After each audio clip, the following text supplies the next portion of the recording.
यहाँ पर अभी तक उत्तम समाज धर्म के ऊपर व्याख्यान चला था। अब इसके आगे आचार्य श्री कुंद देव उत्तम मार्ग धर्म का व्याख्यान। तो यहाँ वो 8 प्रकार के मदों का व्याख्यान करते हुए कहते हैं कि 8 प्रकार के मदों के जब तक अभाव नहीं होगा तब तक उत्तम मार्ग धर्म नहीं हो सकता है। 8 प्रकार के मद कौन कौन से हैं, तो इसके विषय में कहा कुल रूप जाति बुद्धि सु तव सुध शीली सुगारवम, अर्थात कुलम कुल रूपम जाति बुद्धि तप श्रुतम शीलम चेत्येषु सप्तसु गर्भम अभिमानम। इन 7 विषयों में जो गर्व करना, अभिमान करना, किंचित भी गुणदि, जो इनको किंचित मात्र भी नहीं करता, किंचित अपि नहीं भी करोति, देश मात्रमपि उच्च नीच भावात्मकम गर्वम मदम वा न विभर्ति, लेश मात्र भी उच्च नीच भावात्मक गर्व या मद को नहीं करता है। तस्य मत्वम धम्मम हवे तस्य सर्वविध गर्व रहितस्य श्रवणस्य उत्तम मार्ग धर्मो भवति इति भावार्थ। उसके ही सभी प्रकार के गर्व से रहित जो श्रवण है उनके उत्तम मार्ग और धर्म होता है, ऐसा इस गाथा का भावार्थ हुआ। संप्रति विस्तरेण विवरयते। अब यहाँ इसी बात के लिए विस्तार से विवरण करते हैं। मृदो भावः मार्दवम, अर्थात मृदुता का होना मार्दव है। मृदुता का जो भाव है, नम्रता के जो भाव हैं, सरलता के जो भाव हैं, उसका नाम क्या है? मार्दव है। ज्ञानादिभिः उत्कृष्टतां भजमानस्यापि गर्वाभावो मार्गं प्रकटयति। ज्ञानादि के द्वारा उत्कृष्टतां भजमानस्यापि, ज्ञानादि की उत्कृष्टता होने के उपरांत भी गर्वाभावो, जो गर्व का अभाव है, उसको मार्गम प्रकटयति, उसको मार्दव भाव प्रकट करता है, उसे मार्दव धर्म कहते हैं। उक्तम से कार्तिकेयानुप्रेक्षा ग्रंथे, कार्तिकेयानुप्रेक्षा ग्रंथ की गाथा 385 में 395 में कहते हैं उत्तम नाण पहाड़ो उत्तम तवायरण करणशीलोवी अप्पाणं जो हीलदी मद्दौरेणं भवेतस्य।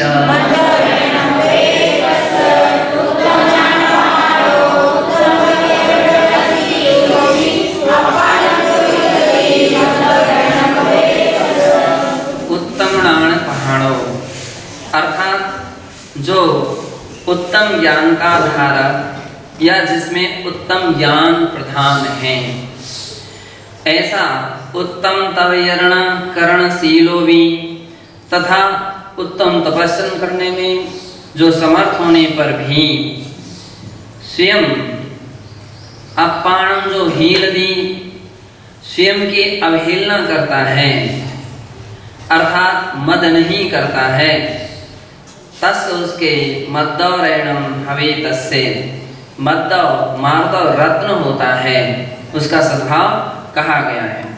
उत्तम ज्ञान का धारक तथा उत्तम तपस्या करने में समर्थ होने पर भी जो स्वयं की अवहेलना करता है, यानी हीलनम, अभिमान नहीं करता है, अवहेलना।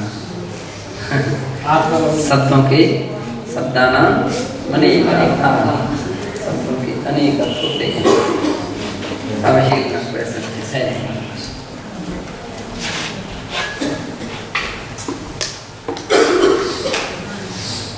मार्दव धर्मस्य यो अनुष्ठाता भवति सा मान कषायं सर्वथा निगृह्णाति। मार्दव धर्म का जो अनुष्ठान करने वाला होता है, वह मान कषाय का सर्वथा निग्रहणाति, अर्थात मान कसाय का निग्रह करता है, मान कसाय को छोड़ता है। दो काम एक साथ नहीं हो सकते। अभिमान भी बना रहे और मार्ग भी बना रहे, दो नहीं हो सकते। अभिमान भी हो, नम्रता भी हो, ये तो एक दूसरे के बिल्कुल विरोधी हैं। नम्रता में व्यक्ति झुकता है और अभिमान में अकड़ता है, दो स्थितियां हैं। जब जब अभिमान आता तो व्यक्ति अकड़ता है। ये लक्षण दिखते हैं, बाह्य पहचान है अभिमान की। और नम्रता की पहचान है उसके अंदर में सहजता होती है, नम्रता होती है, झुका, उसके अंदर में झुकना होता है। तो ये दोनों में परस्पर विरोधात्मक अवस्थाएं हैं, ये विरोधी अवस्थाएं हैं कि अभिमान होगा। कहने में तो बहुत सारे लोग तुमको अभिमान नहीं है, लेकिन उसकी चर्या से, उसकी चेष्टा से, उसकी बोलने की पद्धति से अपने आप झलकने लगता है कि अभिमान है कि नहीं है ना, अभिमान झलकता है। और नम्रता जो है, वो नम्रता भाव भी शब्द से कहना एक अलग बात है, लेकिन नम्रता का होना एक अलग बात है। तो उसकी भाषा से, उसकी चर्या से, उसके व्यवहार से उसकी नम्रता का भी परिचय होता है कि व्यक्ति नम्र प्रकृति का है ना। नम्र स्वभाव वाले जो रहते हैं, अपने से वरिष्ठ, अपने से ज्येष्ठ, जो भी त्यागी साधक होते हैं, सभी के प्रति सम्मान की भाषा का प्रयोग करते हैं, आदरणीय व्यवहार करते हैं, समुचित आदर सम्मान दूसरों को देते हैं। कौन दे सकता है? नम्र प्रकृति का है। जो अभिमान प्रकृति का है, मान अभिमान का प्रकृति का है, उसके अंदर में बड़ी परेशानी होगी। देगा भी ना तो उसके अंदर बड़ी कठिनता से देगा, बड़ी वजनदारी से देगा, उसको बड़ा वजन लगेगा कि अब हम कहाँ तक करेंगे, हम कौन सा, इनके पास कौन सा क्या, 17 प्रकार की बातें करता होगा, एक प्रकार की फॉर्मेलिटी निभाएगा, रियलिटी भाव नहीं रहेंगे। तो अभिमान का लक्षण ही है कि वो नम्रता नहीं आने देता है। तो यहाँ कह रहे हैं कि मान कसायम सहता निग्रहणाति, मार्ग धर्म का वाला व्यक्ति उस मान कसाय का सर्वथा निग्रह करता रहता। नहीं, ये नहीं होना चाहिए, ये प्रकृति नहीं होना चाहिए, ऐसा स्वभाव नहीं होना चाहिए, ऐसे वचन नहीं होना चाहिए, ऐसे प्रवृत्ति नहीं होना चाहिए, और निरंतर ऐसा प्रयासशील होता है। यथा सा कुल गर्भम ना दधाति, जैसे वह कुल का गर्भ नहीं करता है। कुलम पितृपक्ष परंपरा रूपम उच्यते। कुल किसे कहते हैं? पितृपक्ष की परंपरा को कुल कहते हैं। दादा और उनके दादा और उनके दादा आदि आदि, वो सब क्या है? ये कुल कहलाता है। पिता के पक्ष की जो पद्धतियां, परंपरा है, उनके आचार विचार हैं, उनके यहाँ की जो पद्धतियां रही हैं, अब बहुत अच्छी नहीं। हमारे दादा ऐसा दान करते थे, उन्होंने रथ चलवाया, उन्होंने ये किया, उन्होंने वो किया, उन्होंने धर्मशाला बनी, उन्होंने मंदिर बनवाए, उन्होंने मूर्ति बनवाई। ये अभिमान नहीं होना चाहिए। बनाई अच्छी बात है ना, अच्छी बात के लिए तो कभी छिपाने से नहीं छिपाया जा सकता है, प्रशंसनीय है वो, लेकिन अभिमानीय नहीं होना चाहिए। उन जैसा तो कोई नहीं, इनके दादा ने क्या किया, उनके दादा ने क्या, उन्होंने क्या किया, उन्होंने क्या, वो ये अभिमान की भाषा है। जहाँ व्यक्ति क्या करता है, अपने पितृपक्ष के विषय को ध्यान में रखते हुए दूसरे का अनादर, दूसरे के तिरस्कार के जो भाव आने लगते हैं, समझ लीजिए वहाँ क्या शुरू हो रहा है? अभिमान से लग रहा है। कौन सा अभिमान? कुल। कुल कुल मदस्य अष्टमदेशु अन्यतमः, जो कुल मद है वह 8 मदों में एक है। मम पिता पितामह प्रपितामह इत्यादि का सर्वश्रेष्ठा महापुरुषा सर्व जितयशो निर्दोष चारित्रा वा नान्यो मत्कुल दृष्ट्या मत्सदृशा इत्यादि भावात्मकम कुल गर्भम कुल मदम वा शास्त्रकारा निंदति। मम पिता, मेरे पिता, पितामह, मेरे पिता के पिता, है ना, पितामह, पितामह, उनके भी पिता, प्रपितामह, इत्यादि का सर्वश्रेष्ठ थे, महापुरुष थे, सर्वजित यशसो, सभी जगह से उन्होंने उनकी बड़ी प्रशंसा थी, बड़ा नाम था। निर्दोष चारित्रावा, अथवा उनका चारित्र निर्दोष था, किसी भी प्रकार की उसमें कोई कमी नहीं थी, कोई दाग नहीं लगे। नान्यो मत कुल दृष्टिया मत सदृशा, मेरे कुल की दृष्टि की अपेक्षा किसी दूसरे का कुल ऐसा नहीं है। इत्यादि भावात्मकम कुल गर्वम कुल मदम, इत्यादि भावात्मक जो अवस्था होती है वो कुल गर्व है, कुल का मद है। शास्त्रकारा निंदती, और इस कुल गर्व की निंदा करते, अच्छे काम की उसकी निंदा नहीं कर रहे, तो अच्छी बात है, अच्छे काम किए हैं वो तो प्रशंसनीय ही है, लेकिन उसमें जो तुम अभिमान करके दूसरों का अनादर कर रहे हो, तिरस्कार कर रहे हो, वह क्या है? निंदनीय है। माधव धर्मी सजीवने विविध व्यवहारे च कदाचिदपि सोच कुल प्रतिष्ठा मनसि निर्धारे मदान्धो भूत्वा कस्यचित् तिरस्कारं न करोति। सजीवने विविध व्यवहारे च, अपने जीवन में अथवा जीवन के अनेक प्रकार के व्यवहार में कदाचिदपि सोच कुल प्रतिष्ठा, अपने जो उच्च कुल की प्रतिष्ठा है, मनसि निर्धार्ये, उसको मन में धारण करके, मदान्धो भूत्वा, मद में अंध होकर के, कस्यचित् तिरस्कारं न करो, किसी का तिरस्कार नहीं करता है। अब है भैया, आप बड़े आदमी थे तो आपने 10 गजरत चला दिए, 5 गजरत चला दिए, मंदिर बनवा दिए, मूर्ति बनवा दी। हो सकता है कोई व्यक्ति गरीब हो और वो नहीं चला सका गजरत, वो नहीं बनवा सका मंदिर, लेकिन सदाचारी था, शिष्टाचारी था, उसके यहाँ भी पद्धतियाँ शुभ थीं, गरिमा, उसके अपने चारित्र की गरिमा मर्यादित थी, शास्त्र के अनुसार उसकी आगमिक श्रावकोचित पद्धतियाँ थी, लेकिन वो इतना बड़ा काम नहीं कर सके। अब नहीं कर सके तो इसका मतलब थोड़ी कोई तिरस्करणीय हो जाए, उसका तिरस्कार नहीं किया जा सकता है। तिरस्कार करने लायक क्या रहते? दोष रहते हैं। अब दोष तो उसने नहीं किए हैं, कोई अभिमान, मान लीजिए कोई उसके अपराध नहीं हुए उसके कुल में, या उस व्यक्ति ने कोई नहीं किए हैं, लेकिन हाँ ऐसे कोई बड़े काम नहीं करा सका। अब उसकी अपनी अपनी शक्ति, अपनी अपनी सामर्थ्य, तो उसकी निंदा नहीं की जा सकती है, वो निंदनीय नहीं। निंदनीय क्या चीज रहती है? अभिमान निंदनीय, दोष अपराध निंदनीय होते हैं। तो यहाँ उसके लिए कहा गया कि शास्त्रकारा उस कुल मदम, उसके जो अभिमान है उसकी निंदा करता है। मार्ग धर्म धर्मी स्वाजीवने विविध व्यवहारं च कदाचिदपि सोच कुल प्रतिष्ठा मनस निर्धारे मदान्धो भूत्वा कस्यचित् तिरस्कारं न करोति, किसी का तिरस्कार नहीं करता। सा प्रतिष्ठा न च प्रदर्श्यति, और अपने प्रतिष्ठा, अपने उसका अभिमान प्रदर्शन नहीं करता है, मैं ऐसा, मैं वैसा। अभी तो स्वम तृणम एव मन्यते, अपने आप के लिए कैसा मानता है? तृणम एव, तृण की तरह। ये विशेषता है। जितने भी महापुरुष हुआ करते हैं, महापुरुषों का सबसे बड़ा विशेषता यह है कि लघुता ही उनकी महानता का लक्षण है। आप हमेशा ध्यान रखना, जितने उच्च कुलीन व्यक्ति होंगे वे नम्र स्वभावी मिलेंगे। कैसे मिलेंगे? नम्रता वाले मिलेंगे, सादा विचार, सादा व्यवहार वाले मिलेंगे। जितने निम्न कुलीन व्यक्ति मिलेंगे वे आकाश और पाताल को एक करने वाले मिलेंगे। जितने भी निम्न कुलीन व्यक्ति मिलेंगे,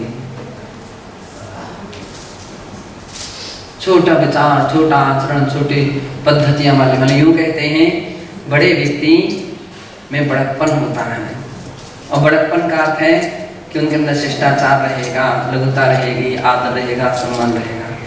लेकिन जो वरिष्ठ नहीं है तो फिर उसके अंदर में क्या विशेषता रहेगी?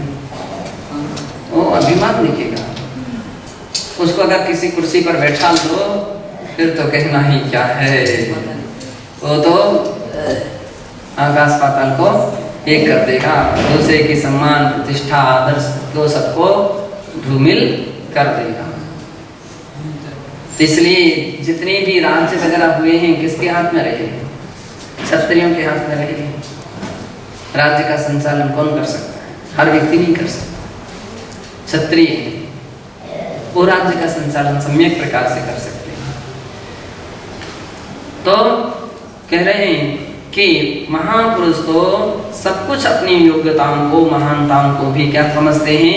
तृणमेव मन्यते, तृण की तरह मानते हैं, छिपा करके रखते हैं, प्रदर्शन नहीं करते उसका, उसके लिए गोपनीय रूप में रखते हैं। दुनिया प्रशंसा करे, यूं कहा जाता है जो व्यक्ति अपने मुख से अपनी प्रशंसा करता है ना, समझ ले जो तृण की तरह है, उसकी कोई कीमत नहीं। मैं ऐसा, मेरा ऐसा, मेरा वैसा नहीं। प्रशंसा अपने मुख से नहीं होना चाहिए। प्रशंसा दूसरा करे तो आपकी महानता है। कौन? दूसरा करे तो आपकी महानता है। अपने मुख से आप करें आपकी महानता नहीं है।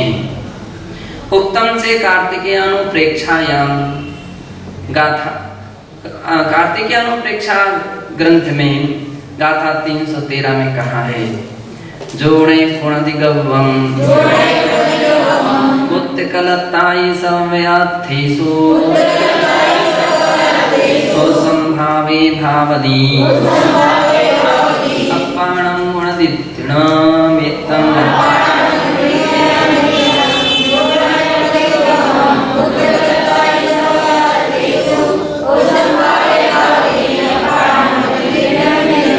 जोड़ा पुणदिगवम, जो गर्व को नहीं करता किसके प्रति? पुत्र कलत्ता आदि समद्रव्येषु, पुत्र कलत्रेणी स्त्री और सर्वद्रव्य यानी अन्य प्रकार के धन दौलत आदि को पा करके भी उसमें जो अभिमान नहीं करता है, उपसंभावे भावनी, निरंतर उसमें उपसम भाव रखता है, कसायों को मंद रखता है। अपाणं गुणदित्तिणमेतं, और इनके विषय में तो अपने आप को तृण की समान मानता है कि वे हमारे से भी महान महान बड़े बड़े चक्रवर्ती हो गए।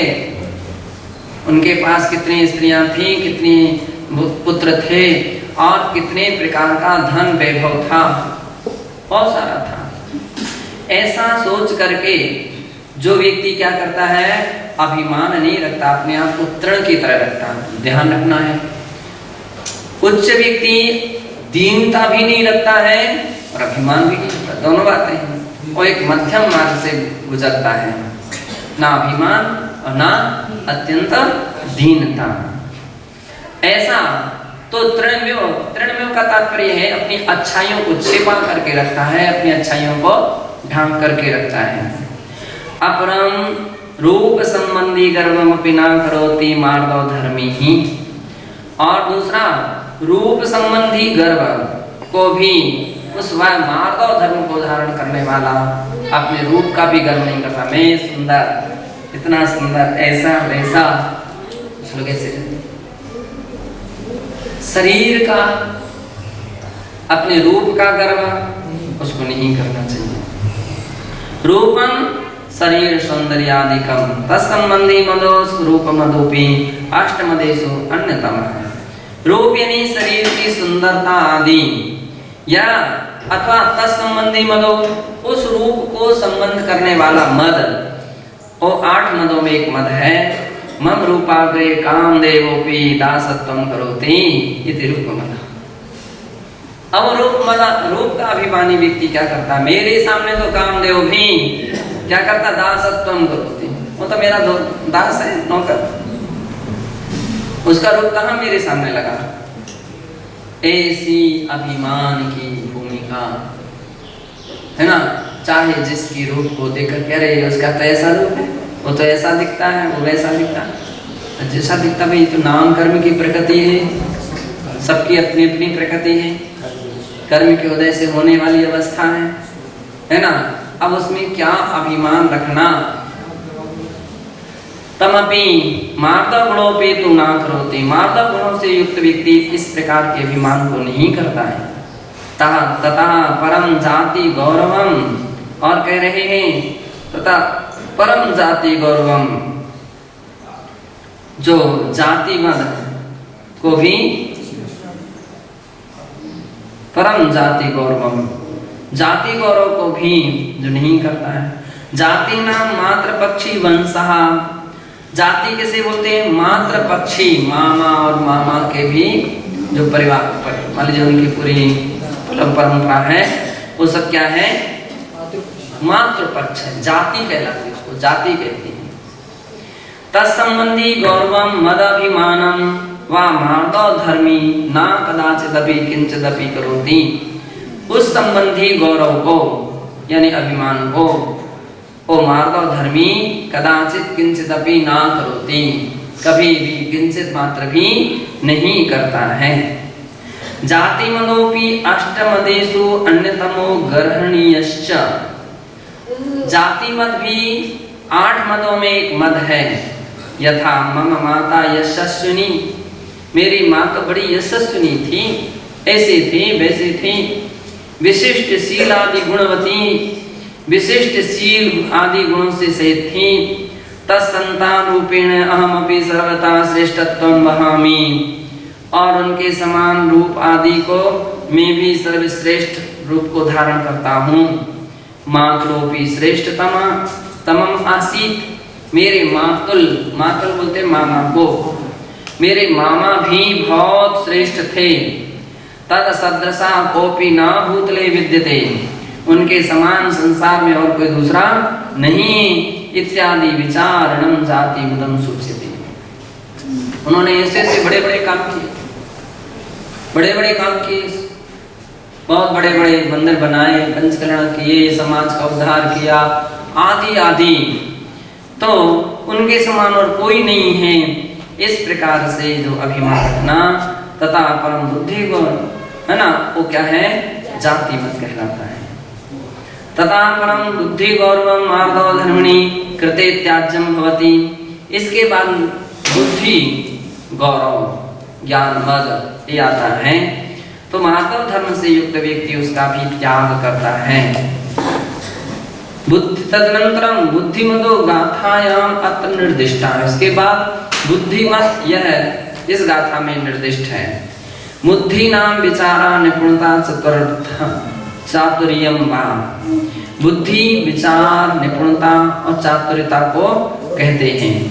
तत्संबंधी मदो, उस संबंधी मद यथा मत सदृशो ना कश्चित बुद्धिमान अस्ति इति विचारा, मेरे समान कोई दूसरा बुद्धिमान नहीं है, मैं इतना बुद्धिशाली हूँ, इतना मैं ज्ञानवान हूँ। मार्दवधारी बुद्धि मदेन सर्वथा रहितो भवति, मार्दवधारी मार्दव धर्म को धारण करने वाला बुद्धि मद से सर्वथा रहित होता है। उसके अंदर इसका अभिमान नहीं था, मैं इतना अभिमानी, मेरा इतना ज्ञान, मैं इतना ज्ञानी, मैं इतना ज्ञानी, मैं इतना याद करता हूँ, मुझे इतनी याद हो जाता है, मैं इतना प्रवचन करता हूँ, मैं इतने बड़े ग्रंथ लिखता हूँ।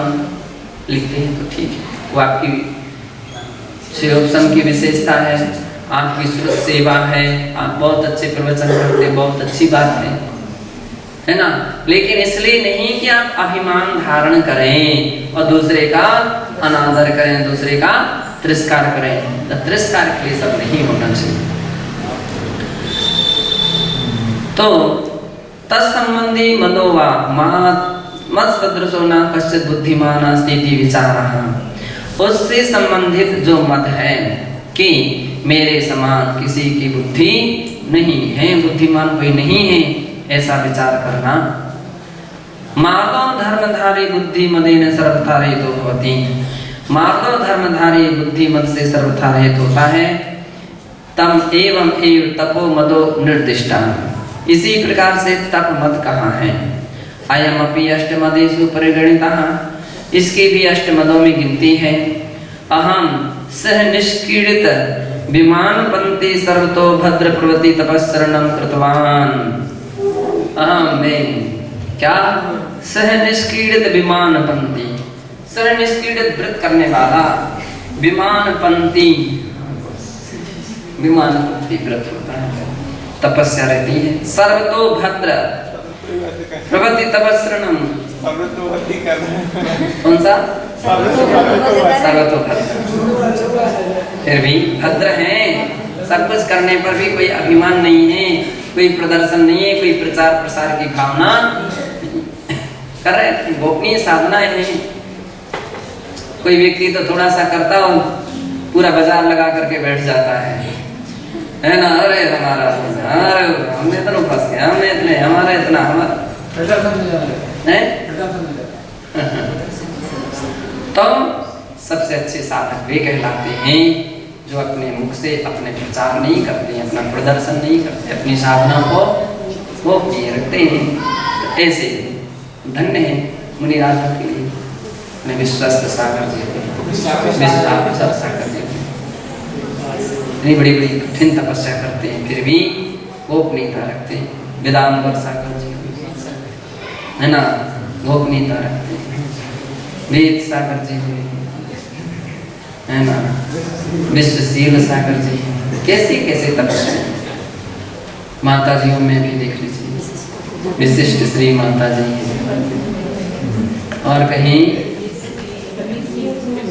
विनीत श्री, विप्रा श्री, योजना विप्रभा, विनिवृत्त 10 उपास निर्जला कर लिए। सोच लो 10 उपास निर्जला, एक उपास के लिए सोच सोच करके आज करेंगे, कल करें, कल करेंगे, आज करेंगे।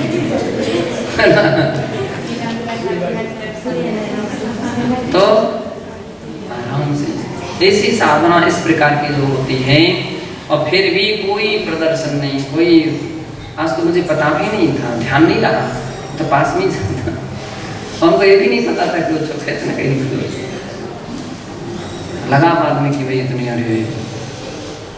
तो इस प्रकार की जिनकी साधना होती है, धन्य है उन साधकों के लिए, धन्य है उनकी साधना कि इतना साधना करके भी कोई भी अभिमान नहीं है। बहुत बड़ी शिक्षा है आज के युग के लिए, आज के व्यक्तियों के लिए कि आप किस बात का अपन थोड़ा मोड़ा त्याग कर देते हो और उस लंबी चौड़े प्रचार करते हो।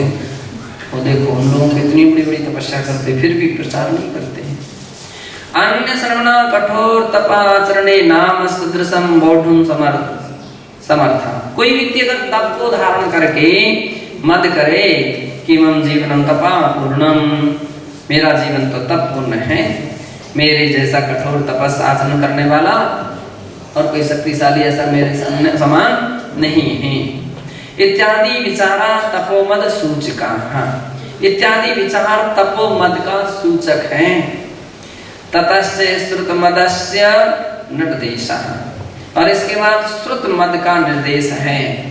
अब देखिए बुद्धि मत को अलग लिया है और श्रुत मत को अलग लिया है। अहम सर्वज्ञ सर्वशास्त्रज्ञ, मैं सर्वशास्त्रज्ञ हूँ, कहीं से भी कोई व्यक्ति मुझसे बात कर ले ऐसा। ममाग्रे सर्वे पंडिताम नयाः तुच्छताम वहन्ति, मेरे आगे सभी पंडित गण तुच्छताम वहन्ति, तुच्छता को धारण करते हैं। सब मेरे सामने कुछ नहीं लगते हैं, अरे वे कुछ भी नहीं करते, मूर्ख। ऐसी अभिमानी भाषा इत्यादि चिंतनम श्रुत मदरूपम, ऐसा जो चिंतन करते हैं, विचार करते हैं, वो क्या है? श्रुत मद है ना, श्रुत मद है। श्रुत मदोपि सर्वथा त्याज्यः, श्रुत मद भी ज्ञान मद भी सर्वथा त्याज्य है। ज्ञान तो कल्याण के लिए होता है, अभिमान के लिए नहीं होना चाहिए। किसके लिए होना चाहिए? कल्याण के लिए होना चाहिए, जगत उद्धार के लिए, आत्म उद्धार और जगत उद्धार, स्वपरोपकार के लिए होना चाहिए, ना कि अभिमान के लिए होना चाहिए। परिहर्तव्यो वा मार्ग धर्मानुसरताम श्रवणेन, मार्ग धर्म का अनुसरण करने वाले श्रवण के द्वारा इस अभिमान का परिहरण करना चाहिए, उसका परित्याग करना चाहिए। तथैव क्रमे सर्वान्ते शील मदो निर्दिष्टः, उसी प्रकार इस गाथा के क्रम में अंतिम मद शील मद कहा है। गुणव्रत शिक्षाव्रत द्वयेन शीलम उच्यते, गुणव्रत और शिक्षाव्रत दोनों को शील कहते हैं। यद्वा ब्रह्मचर्य व्रतमपि शीलम उच्यते, ब्रह्मचर्य व्रत को भी शील कहते हैं। मम शीलम सर्वोत्कृष्टम, मेरा शील तो सर्वोत्कृष्ट है। अस्मिन् नामे कश्चित् समान ताम बोधुम समर्था, इस मेरे समान शील को धारण करने वाला कोई दूसरा नहीं, मैं निर्दोष संयम का शील का पालन करने वाला हूँ। इत्यादि चिंतनम शील मद रूपम एव, इत्यादि चिंतन करना विचार करना शील मद है। एतस्यापि परिवर्जनम मार्ग धर्माचरतां प्रणयने करणीयम भवति, इसका भी मार्ग धर्म के आचरण करने वाले श्रवण के द्वारा परिवर्जनम करणीयम भवति, अर्थात त्याग करने योग्य होता है। अब एक बात है, 8 प्रकार के मद जो आचार्य समंतभद्र स्वामी ने गिनाए थे, उनकी अपेक्षा से यहाँ अंतर आ गया। श्रुत मद, बुद्धि मद एक अलग अलग ले लिए, और शील मद को अलग से ले लिया है। अब वहां पर 2 कम हो जाएंगे, है ना? तो बल मद और ऐश्वर्य मद 2 कम हो जाए। क्यों? क्योंकि साधुओं का वर्णन चल रहा है ना, किसका? अब साधुओं के लिए बल कहाँ है? सदैव निर्मल ही रहते हैं। एक बार भोजन करने वाला व्यक्ति शक्तिशाली कैसे हो सकता है? और तो बल का बात नहीं कही, ऐश्वर्य सब छोड़ दिया, ऐश्वर्य क्या रहा? तो ऐश्वर्य की बात नहीं कही है, रूप का तो लिया है। तो इस प्रकार से यहाँ पर 2 मत अलग से जोड़े गए हैं और 2 मत को बदल के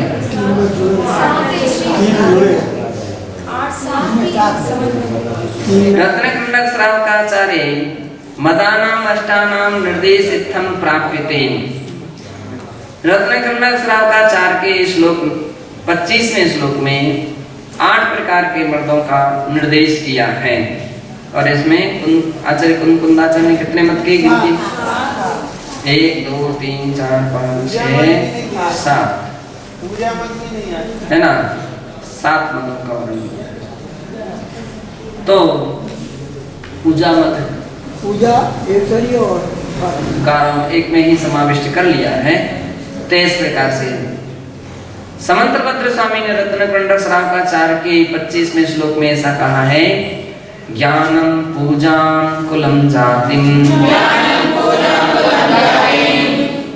ज्ञानम पूजां कुलम जातिम, बलवृद्धिं तपो वपुः, अष्टावासित्यमानित्वं, स्वयमाहुर्गतस्मया,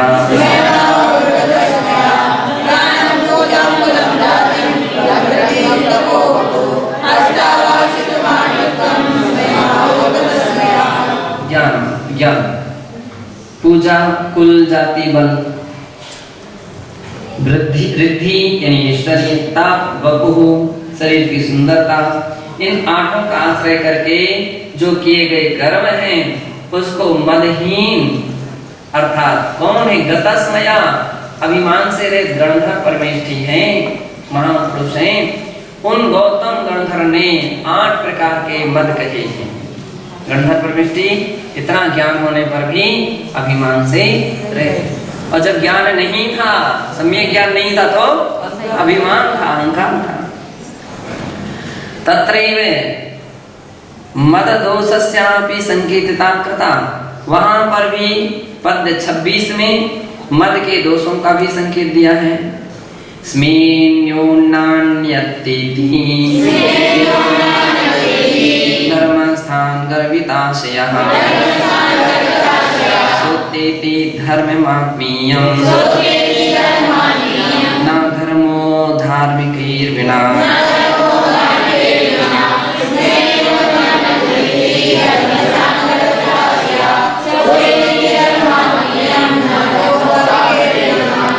जो स्मेन क्या करता है? गर्व से गर्विष्ठ होकर के, गर्वित आशय, यहाँ गर्वित आशय से को धारण करके धर्मस्थान स्मीन धार्मिक लोगों का क्या करता है? अनिति तिरस्कार करता है। समझ लीजिए। सो वह आत्मीय धर्मम अतीति अपने ही धर्म का तिरस्कार कर रहा है, अपने ही धर्म का तिरस्कार करता है, ऐसा समझना चाहिए। क्यों? नो ना धर्मो धार्मिक ही बिना, धर्म धार्मिक लोगों के बिना नहीं होता। आपने किसी धर्मात्मा का तिरस्कार कर दिया, समझ लीजिए आपने धर्म का तिरस्कार कर दिया। किसका तिरस्कार कर दिया? धर्म का तिरस्कार कर दिया। हम किसी धर्मात्मा का तिरस्कार ना करें, किसी भी धर्म। क्यों? धर्म तो उसके ही अंदर में है ना। धर्मात्मा का तिरस्कार यानी धर्म का तिरस्कार। लेकिन आज का युग कितना कहाँ जा रहा है? बड़े बड़े विद्वान, बड़े बड़े ज्ञानी इस विषय में कुछ भी नहीं सोचते, कभी विचार नहीं करते कि भैया अरे कोई धार्मिक लोग हैं, कोई धर्मात्मा है, हम उसका अनादर नहीं करेंगे। इस विषय में मौन ले लेते। मौन नहीं, मौन तो खोलना चाहिए और शिक्षा देना चाहिए कि नहीं ऐसा मत कीजिए। 2 कदम आगे चल करके दिखा देना चाहिए कि कैसे होना चाहिए। क्यों? अगर आज हम 2 कदम आगे बढ़ करके दिखाएंगे तो दुनिया 200 कदम आगे बढ़ जाएगी। अगर आपने नम्रता के 2 कदम बढ़ा दिए, प्रेम वात्सल्य के 2 कदम बढ़ा दिए, तो समझ लीजिए कि सारा संसार भी वात्सल्य के विषय में 2 कदम आगे बढ़ा लेगा, 2 नहीं 200 कदम आगे बढ़ाएगा। और यदि आज अपन ने अनादर के भाव रख लिए, धर्मात्मा लोगों का अनादर, धर्मात्मा लोगों का तिरस्कार का भाव यदि अपन ने रख लिया, 2% किया है तो दुनिया है, वो तो 200% तिरस्कार करने के लिए कदम बढ़ा देंगे। तो यहाँ कह रहे हैं कि क्यों? धर्म धार्मिक लोगों के बिना नहीं होता है। आज के समय में बड़े बड़े ज्ञानियों के लिए भी इस प्रकार का ये विषय गाथा चिंतनीय है। हर व्यक्तियों के लिए, हर त्यागियों के लिए बात क्या है? चिंतनीय, विचारणीय, कि अपन छोटी छोटी सी बातों में एक दूसरे के अनादर करने के लिए, एक दूसरे के तिरस्कार करने के लिए, क्या भाई किस बात का अभिमान कर रहे हो? किस बात का है?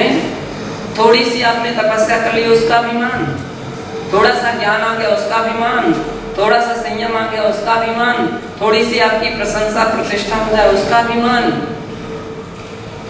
यही तो मद है, यही तो बात चल रही है कि अगर ये मद रहा तो सम्यक दर्शन मलिन हो जाएगा। क्योंकि सम्यक दर्शन का लक्षण दिया है, श्रद्धानां परमार्थानां मातारं तपोव्रतां सम्यक दर्शन अस्मया। ये भी तो ध्यान रखो कि मद से रहित होना चाहिए। किसी के अंदर अधिक हो सकता है, किसी के अंदर कम साधना हो सकती है, लेकिन इसका मतलब ये थोड़ी कि हम अभिमान करें और किसी का तिरस्कार करें। ये हो सकता है किसी की अधिक हो सकती, किसी की कम, किसी की अधिक तपस्या हो सकती, किसी की कम, किसी का उत्कृष्ट चारित्र हो सकता, किसी का मध्यम है, किसी का जघन्य चारित्र तो है, संयम तो है, तो तिरस्करणीय नहीं है, तिरस्कार करने लायक नहीं। पहले भी ऐसे साधु रहते।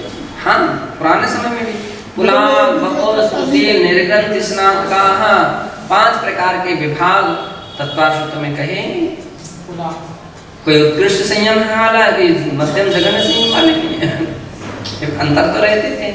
अंतर प्रूपणा में देख लीजिए, अंतर प्रूपणा में अंतर प्रकार का रहता था, लेकिन इसका अर्थ यह नहीं कि कोई तिरस्करणीय हो जाए, कोई अनादरणीय हो जाए। तो ये बातें तो बहुत विचारणीय हैं, बहुत बड़ी महत्वपूर्ण, आज के युग में बहुत बड़ा सोचनीय है। मार्दा धर्म से महत्वम उपयोगित्वम से राजवार्तिकी संकेतितम।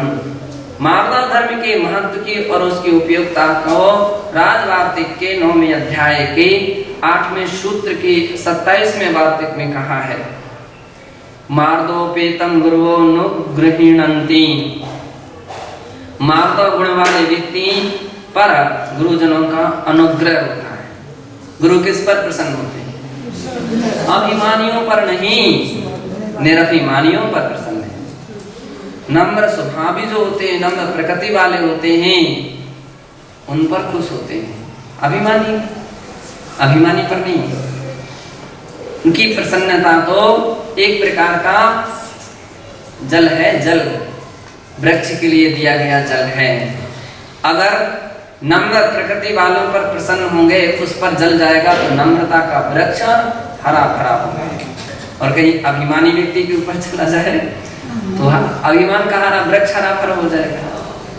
तो वे इस विषय पर सदैव सोचते हैं किस पर प्रसन्नता रखना। अरे महाराज का बड़ा राग देश है, उनको इतना पूछते, हमको पूछते नहीं है, उनको इतना स्थान देते, हमको इतना बिल्कुल नहीं देते, उनको इतना सम्मान, हमको बिल्कुल सम्मान नहीं। राग देश तो नहीं, लेकिन दूसरे दृष्टि से देखो तो इस दृष्टि में भी देखो कि वे नम्रता प्रकृति वाले हैं, वे निर्दोष चर्या वाले हैं, वे सदैव अपने गलती नहीं करते हैं, संयम में या किसी प्रकार के व्रतों में दोष नहीं लगने देते हैं।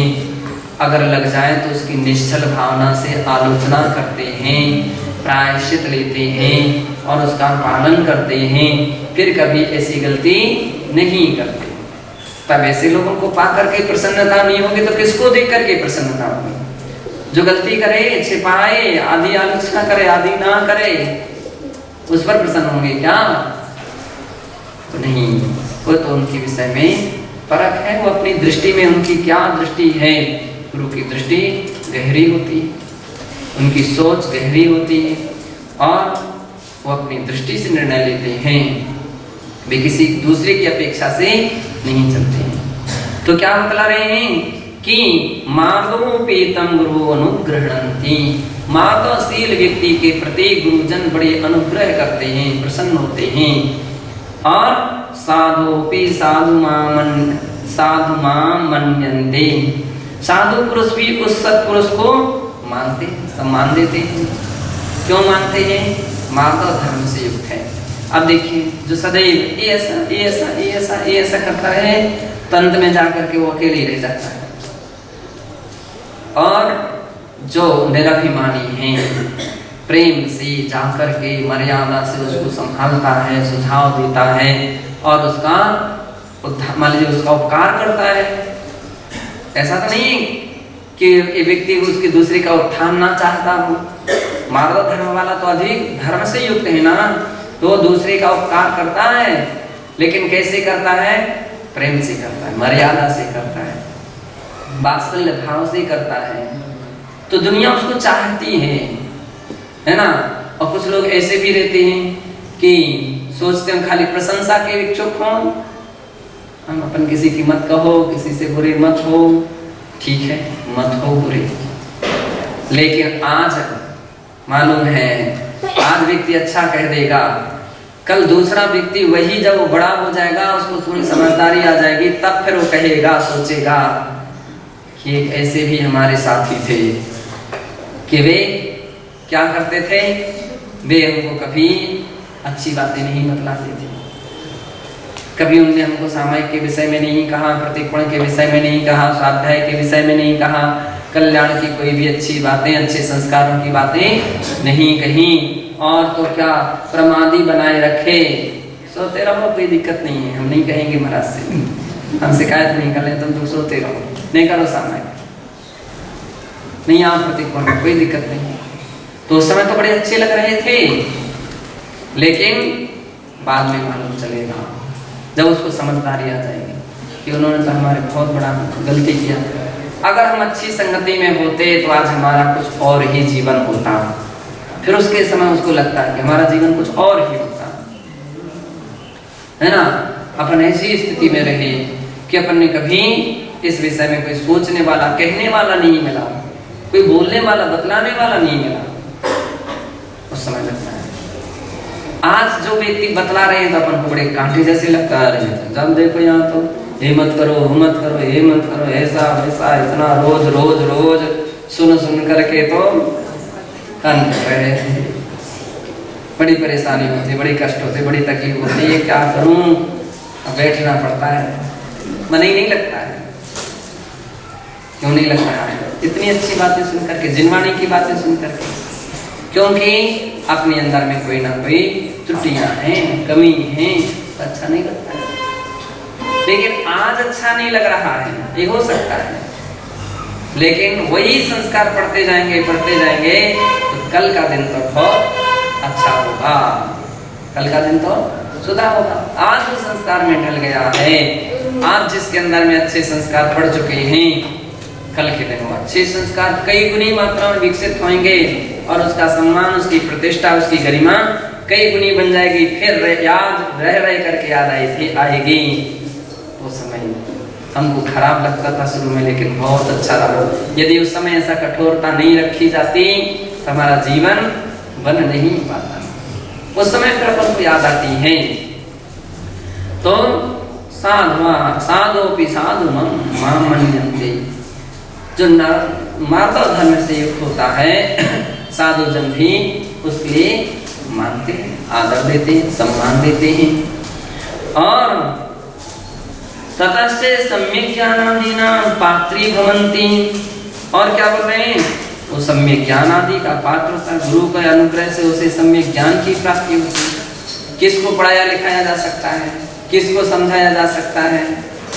जो नम्र प्रकृति के हैं, जो उग्र प्रकृति के हैं, वो तुम क्या समझते? हम नहीं समझते, हमें नहीं समझ में आता, हमें नहीं पढ़ना, हमें नहीं सीखना, आपको समझाते ही नहीं आता है, आपको पढ़ाते ही नहीं आता है। अरे अब उसको कौन पढ़ाएगा, कौन पढ़ाएगा उसको? नम्र प्रकृति के होना चाहिए। तो साधु जन भी क्या करते हैं, उस सम्यक ज्ञान की प्राप्ति कब होती है? जब व्यक्ति के अंदर में नम्रता आ जाती है, सहजता आ जाती है, सरलता आ जाती है, तो व्यक्ति कैसा हो जाता है? नम्र प्रकृति का। और उसके लिए सम्यक ज्ञान की वृद्धि होती है। सदैव एक और ध्यान रखिए, ज्ञान का विकास नम्रता में होता है, अभिमान में ज्ञान का विकास नहीं होता है। शुष्क भूमि है, उसमें पत्थर पानी को नहीं सोख सकता है, मिट्टी सोख सकती है। एक जगह कहा कि मिट्टी की तरह होना चाहिए, अभी अपन कुछ दिन पहले पढ़ा था, मिट्टी की तरह होना चाहिए। और क्या बतला रहे हैं? तथा स्वर्गापवर्ग फलवाप्ति, सम्यक ज्ञान की प्राप्ति होगी तो सम्यक चारित्र भी आएगा, अच्छे आचरण भी आएंगे, अच्छी चर्या भी आएगी, कर्तव्य निष्ठा आएगी, हिताहित का आपके पास विवेक होगा तो अच्छे अहित का परिहार होगा, हित कार्यों में आपकी गति बढ़ेगी, संयम सदाचार निरंतर विकसित होगा। कब? ज्ञान होगा। और इससे सबसे क्या होगा? स्वर्गापवर्ग फलमवाप्ति। स्वर्ग और अपवर्ग, अपवर्ग किसे कहते हैं? मोक्ष। स्वर्ग मोक्ष आदि की प्राप्ति होगी। तो इस प्रकार से मलिनेन मनसि व्रतशीलादि नावतिष्ठन्ति, मलिन मन में तो व्रतशीलादि ठहर सकते नहीं हैं।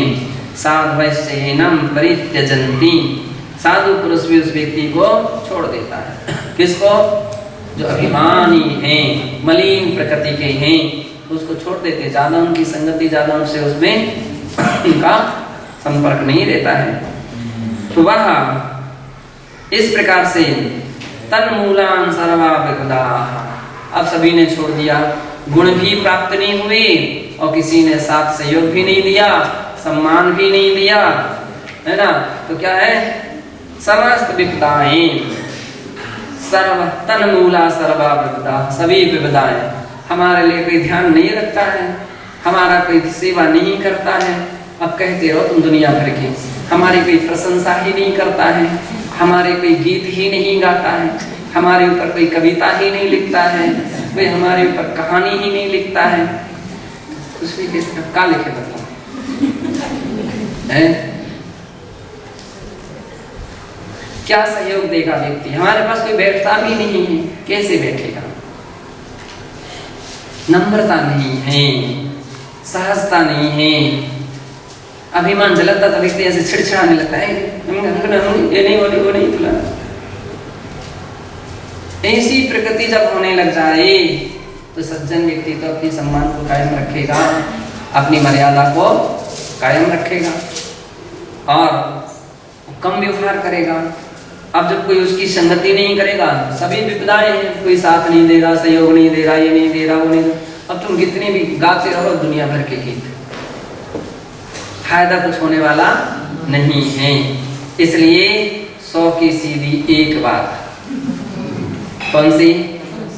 नम्रता रखो, निराभिमानता को अंगीकार करो, मार्दव धर्म को धारण करो। कथम जीवानां मदो अनुचिताः, जीवों के लिए मद किस प्रकार से अनुचित है तो बता रहे हैं। कहाँ से वस्तु स्थिति वास्तविकता क्या है और कथम मार्दव धर्म आचरणीय मन्यन्ते, मार्दव धर्म में किस प्रकार से आश्रय योग्य माना जाता है। प्रतिष्ठान व विभर्ति, और उसकी प्रतिष्ठा क्यों है, इस विषय में इति विशेषास्त्रकारा भी प्रयंती बुद्धा। इस विषय में शास्त्रकार आचार्य गण अनेक प्रकार से अपनी अभिप्रायों को, अपनी बात को प्रकट करते हैं, कहते हैं। यथा च भगवती आराधना ग्रंथे प्रतिपादितम, जैसा कि भगवती आराधना ग्रंथ की 1422 और 1425 से लेकर के 1425 गाथाओं तक, ऐसा 4 गाथाओं में कहा है। को इत्थम मध्यमाणो नीचत्तणं बहुसो नीचत्तणं पिपत्तस्स उच्चत्ते अनिच्चे वट्ठिदे चाविनीचत्तं।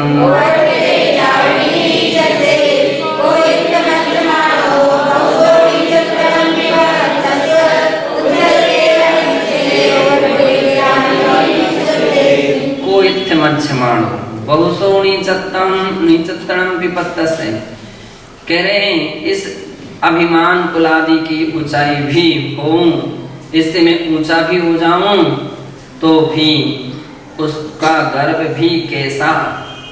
बहुसो नीचत्तणं पिपत्तस्य, क्योंकि अनेक बार मैं इससे भी नीचा भी हो चुका हूँ। उच्चतम या अनिच्चे, उच्चता या नीचता, ये तो दोनों क्या हैं? अनित्य हैं। उट्ठदे चाविनीचत्तम, है ना। तो इस प्रकार से ये बातें क्या हैं? क्या हैं? अनित्य हैं। उट्ठदे चाविनीचत्तम, है ना, जो उच्च है वो एक दिन नीच भी हो जाता है। अधिगेषु बहुषु संतेषु ममोदको एत्यको महं माणो को बिभ्यो विबहुषो पत्तो उपमि उच्चते।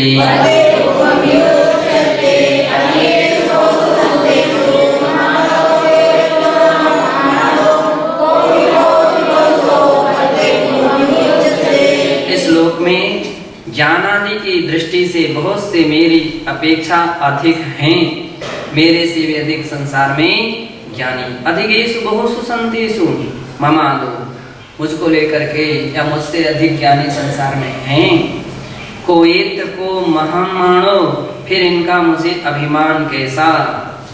को बिभ्यो भी बहुसो पत्तो हम उच्चतो, पूर्व जन्मों में यह उच्चता अनेक बार प्राप्त हो चुकी है, तब इनके प्राप्त होने पर आश्चर्य भी कैसा।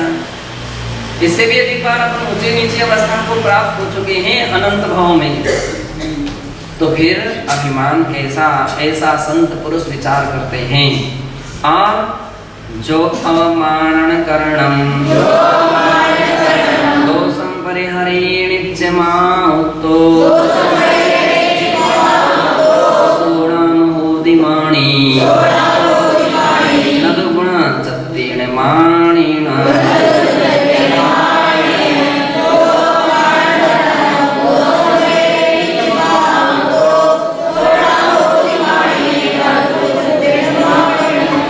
इस प्रकार से जो अमानन करणम, दोषम परिहरे नित्य मावत्तो। कह रहे हैं जो हमेशा अवमान कारणम, अपमान के जो कारणभूत ऐसे क्या चीज हैं, दोष हैं। अपमान किससे होता है? दोषों से होता है। तो मान के जो इतने दोष हैं उनको परिहरे नित्य मावत्तो। क्या करता है? जो नित्य हमेशा इसका क्या करता है? सोड़ाम बोधि माणीन दोण चत्तिन माणिने।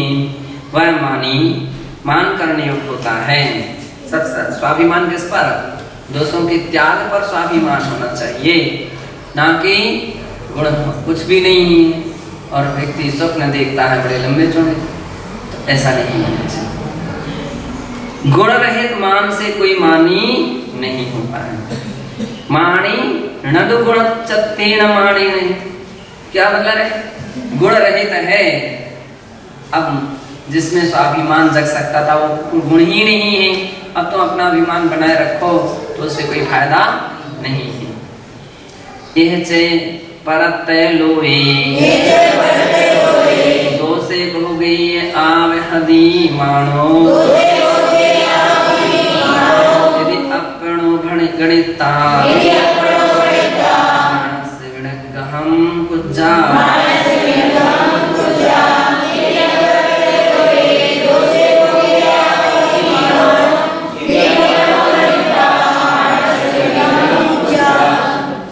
इस प्रकार से यह से परत लोए, इस लोक और परलोक में दोषे बहुगे आवहदी मानो, है ना।